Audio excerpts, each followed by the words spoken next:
Hey guys, in this Getting Better at League video, we're going to be going over the best internet setup and peripherals in order to play League at the best level that you can, whether it's just to enjoy the game at its full capacity or because you want to take the game really seriously at a high level. You've come to the right place. So there's really two things that we care a lot about in League, and that's your FPS and your ping. So let's start with your ping. Your ping is mostly a reflection of how far away you live from the server. And so unfortunately, there's not a whole lot that you can do to change this outside of straight up moving to Chicago. So obviously there's not a whole lot you can do there. Now, on the end that we do control when it comes to ping, which is our whether we're playing on Wi-Fi or playing on Ethernet, and the way our internet is set up in our home, there are some things that we can control.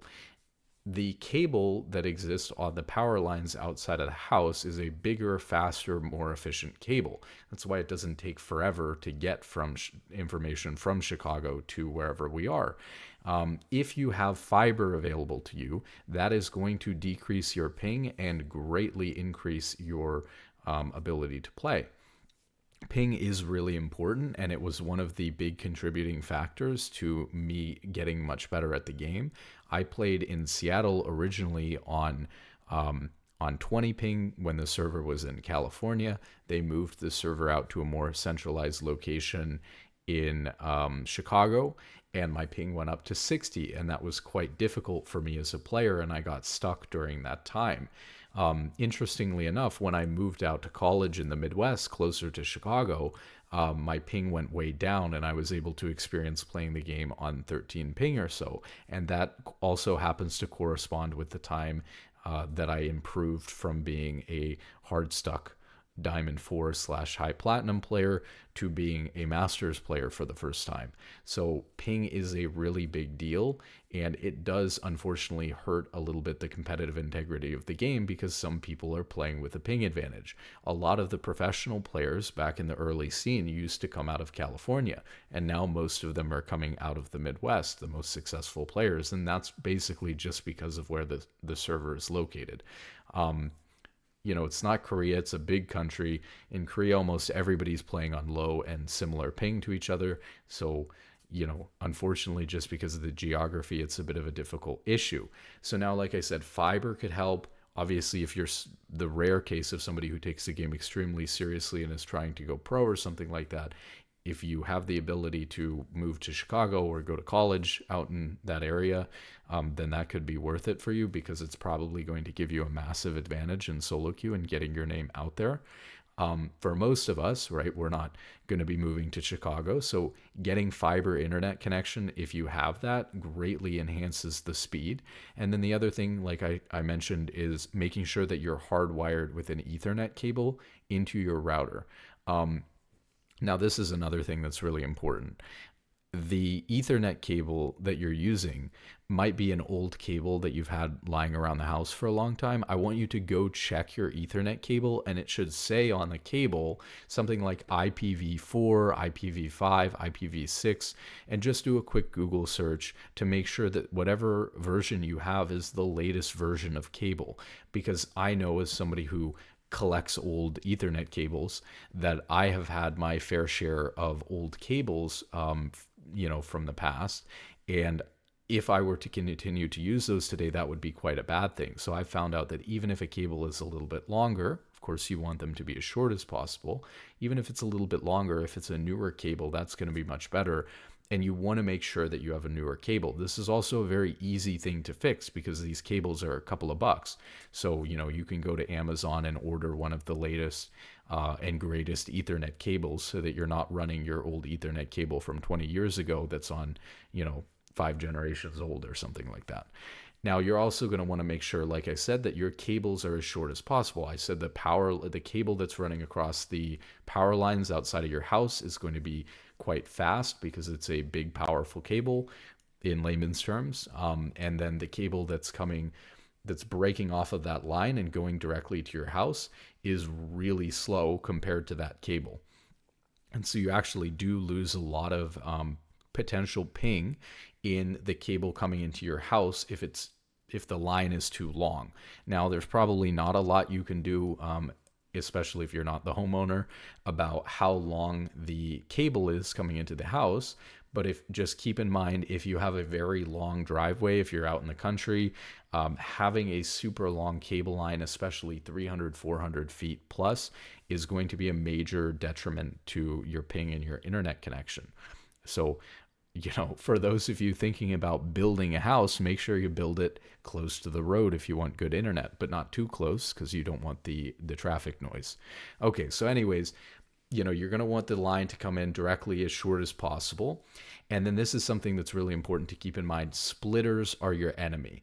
A lot of homes have the cable coming in from the outside of the house. They come into the home and then they split them 2, 3, 4, 5 different ways, so that they can put a TV in this room and a TV in that room and all this, right? That's really, really bad, because when you split, the connection gets split as well pretty severely. So it is better if you have a cable line coming directly into your house and then going directly to your router modem combo or whatever it is. If you have a TV setup, I don't exactly know how you would go about reconfiguring that. Maybe you could have a two-way splitter, which would be better than having a 5-way splitter, and then you would have cable coming out of the 2-way splitter, the ones that are going all over the place to the TV or the less important computers that are not playing League of Legends, and then you would have like a 4-way or 5-way splitter or whatever, or a 3-way on that one, and that would go out to the TVs so that their signal is weaker, which won't, it's not like it's going to make your TV worse. Your TV is going to get fine signal, but that way at least you're funneling as much into that one router as possible. Like I said, playing on Wi-Fi will bump up your ping quite a bit. It could bump up your ping 5 or 6 even in your own home. So it is important to be on the latest and greatest Ethernet cables to make sure that that line is directly coming in, preferably not on a bunch of splitters. Okay, so then we have done everything that we can in our power to make sure that our ping is good, knowing that most of it is out of our control. Now, what can we do about FPS? There's a lot that we can do about FPS. So first off, we have to understand, what is FPS? What is my monitor's refresh rate? And what am I aiming to get? And so something that's important to understand is that it is better to have more frames per second, even if your monitor's refresh rate can't display them. So let's say you have a 144 hertz monitor. If your computer is able to run League at 1000 FPS, that is going to mean in real terms that your computer is generating 1000 images of what's happening in League. Now, your monitor can only display 144 of those images, but it's better if you're able to display 1000, because, or if you're able to generate 1000, because the image that ends up being displayed, the 144 out of those 1000 that end up being displayed, will be more recent images. And so it's better to have higher FPS even if your monitor's refresh rate can't display it. Now, that being said, League, unlike other games like CSGO, where you really want to have crazy high FPS numbers like 1000, League unfortunately does not work above 360 FPS. I mean, it literally bugs out and spazzes your champion around like crazy if you're above 360 FPS. So I've done some extensive testing on this. No matter what monitor you have, it's doomed. I have done support tickets with Riot, and they have basically said 360 FPS is the top of the notch that our game is able to handle. Good luck. So this is actually kind of a good thing, because it means that you can't get a crazy competitive advantage from having 1000 FPS and a 500 hertz monitor or something nuts. but it does also, and it's also good for your pocketbook because you only have to buy a 360 hertz monitor if you wanted to play at the maximum performance the game is possibly capable of handling. So I would recommend a 360 hertz monitor, and I would recommend a computer that can run League and any other applications that you want to use while you're playing League, your music in the background through, YouTube or a Spotify, your Discord running in the background, which is quite an intensive program. And then, of course, if you're streaming or recording your gameplay, you're going to need a much more intensive computer that is able to handle, running League at 360 FPS while streaming or recording, which is quite difficult. So we're going to want a 360 hertz monitor, a computer that can run the game at 360 FPS, but then we run into a problem.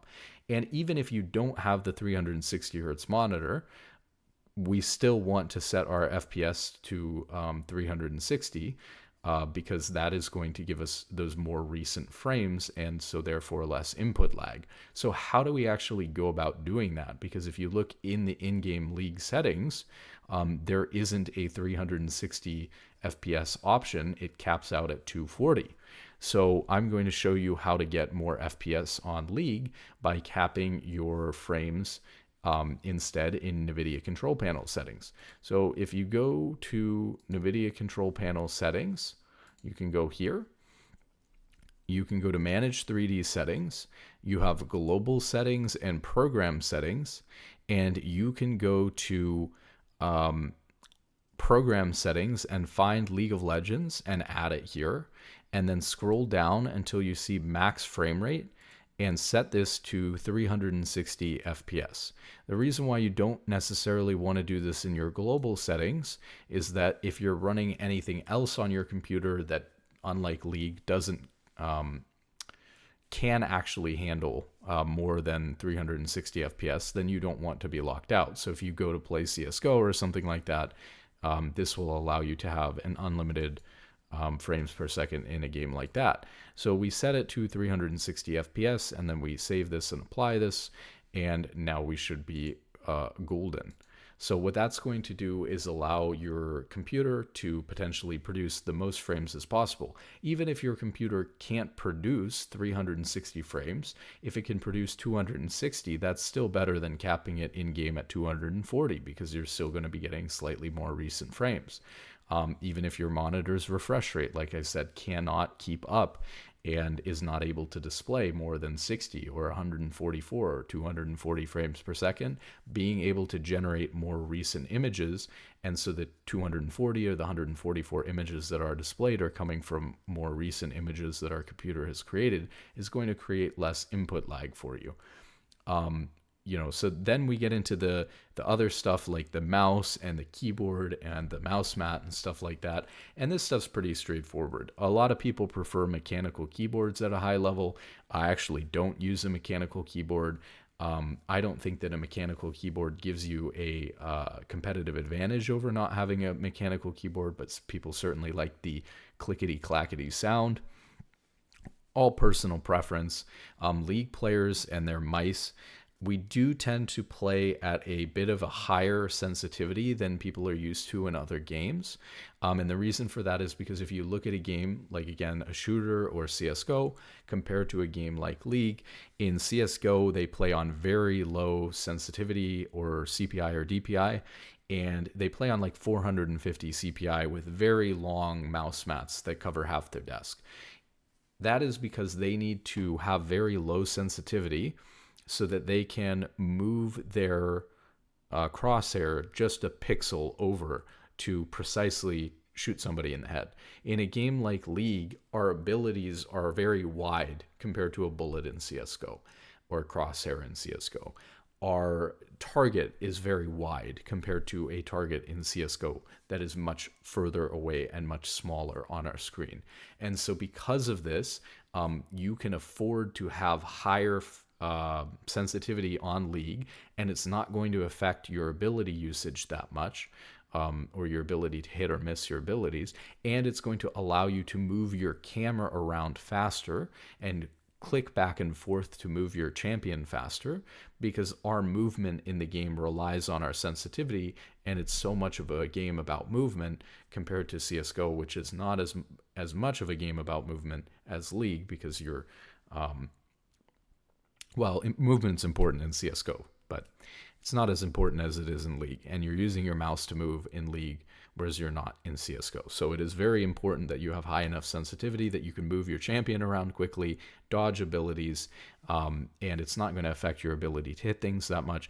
League players generally tend, professional League players, to play on 1800 to 3200 CPI or DPI, and that is assuming usually a in-game mouse sensitivity of 50. The way in-game mouse sensitivity works in League is it will actually just change whatever your Windows mouse sensitivity is when you get into game. I'm a big believer that you should be using your computer on the same sensitivity that you're playing League at in-game. And so there's a quick formula or calculation that you can do to figure out and make sure that your out-of-game Windows sensitivity is the same as your in-game Windows sensitivity using the in-game sensitivity in League. So Windows currently has a 0 to 20 scale for their sensitivity, and most people are going to run at the default of 10. In League, that is equivalent on a 0 of 100 scale that they give you in the settings of League. That's equivalent to running at a 50 out of 100. Most people just keep these things by default at 50 out of 100, and they're running the same thing in both places. But you may, for whatever reason, be running your out-of-game sensitivity in Windows at something different, like a random number like 11. And the way that this works is because you have a scale of 0 to 20 and a scale of 0 to 100. It's just 5 times bigger. So for every tick that you would go up or down in Windows sensitivity, you can go up or down 5 in League sensitivity. So for example, if you're at 11, in-game in League, you would go from 50 to 55, etc. If you were to go down to 9, you would go to 45. If you were to go up to 15 in Windows, then you would go to 75 in-game. That's basically how that works to make sure that your sensitivity is the same in-game and out-of-game. So that being said, it is technically better, and this is something that I actually don't really do. I think I play on 1800 CPI/DPI and 50/50 in-game, but this is something that in theory should be beneficial, but I'll get into some issues with it.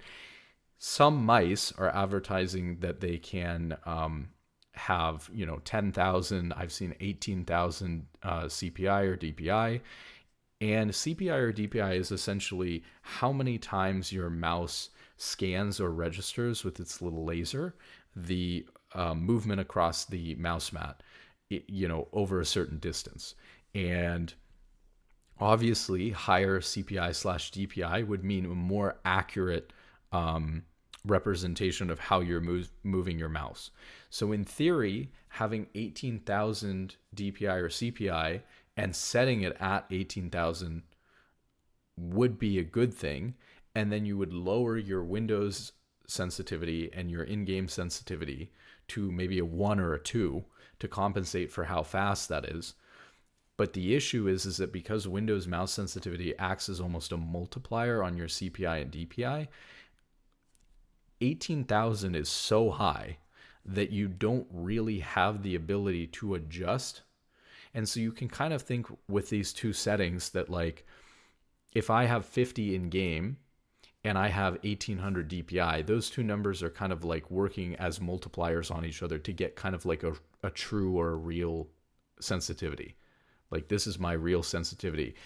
That way you could compare it, for example, to someone who has higher DPI than you, like 3200, but they are running a lower Windows sensitivity of like a 5 instead of a 10.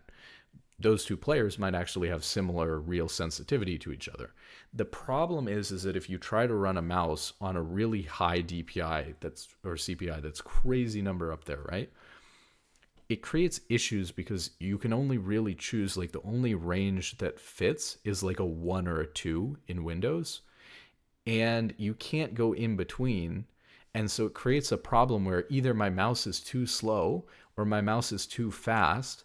And then I'm kind of falling outside of the range of acceptable DPI or CPI that most people use at a high level. Because if your sensitivity is too high, even in a game like League, you will miss things because your sensitivity is too high. If your sensitivity is too low, you will be too slow to move your character and things like that because of that. And so it's important that you have the right balance. And if you try to get higher mouse accuracy by having higher DPI or CPI, but it comes at the cost of your sensitivity being within a normal range that allows you to hit abilities and move around efficiently, then it's not worth it. And obviously the difference between having a mouse that's able to do 3200 DPI, which is accurate, and a mouse that's able to do 18,000 CPI or whatever is probably negligible, because I'm assuming that a mouse that does 3200 DPI is extremely good at tracking your movement, and you probably don't benefit that much from having it way up there at 10,000 or 18,000. Anyway, so you don't necessarily need to be baited into buying one of these higher DPI mice. You probably won't be able to configure normal feeling sensitivity with it anyways if you were to set it that high. So that is a fair warning for that. There may be some combination that like I haven't bothered finding in the middle, where you could have like 8,000 and 3 or something like that, or 2. Or some combination like that. You could probably find one that gives you a little bit better mouse accuracy and then get used to it and be comfortable with it. But I'm not going out of my way to do that either. So, but that is what you could do with your mouse. And then of course, if you want a longer mouse mat, you can have a longer mouse mat. If you want a shorter one, for most sensitivities for League, a normal size mouse mat is going to work just fine for you. And that just about does it for the kind of technology that you want for League of Legends. I'm sorry I'm not a bigger expert in what computers and what graphics cards are able to run League at 360 FPS, but I'm sure if you search around, you'll find one. Obviously, most of the newer good graphics cards are going to be able to do that no problem. League's actually not that intensive of a game. And if you are having problems or want higher FPS no matter what, there is going to be another video in this Getting Better at League series that's going to go through both your in-game settings and graphics settings and kind of maximize those for performance. So obviously it will look worse, but if you want to maximize your settings for performance over looks, to eke out a little bit of extra FPS, which you might understand is quite important now, then you should watch those videos and go into your League settings and your NVIDIA control panel settings and further mess with lowering the quality in order to increase performance. Hope you guys enjoyed, and good luck in solo queue, and have a wonderful day.